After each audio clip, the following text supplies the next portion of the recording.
ki hen banga ni tin hin kho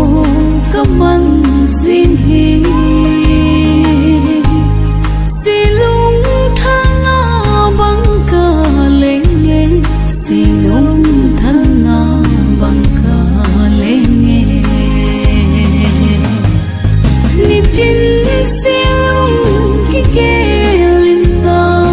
bangin kaka kamme chun le zo me lin thei le ba nau bang ei hung lem lon in te silung thana leng ta song neng silung kamon song na dingin pa in kim thu hin lal zingo pa in kim thu hin lal zingo ni tin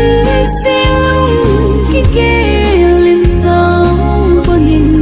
kaka kamme chun le zo me lin thei le ba nau bang ei hung lem lon in te pa in thim thu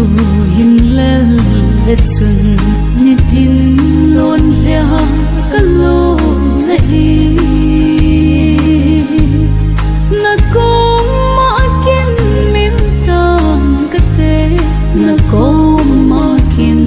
min tang ka te ni tin silung ki gelin na bangin kaka kamme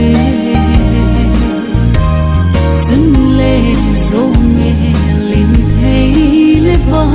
nau bang ei hung lem lon in te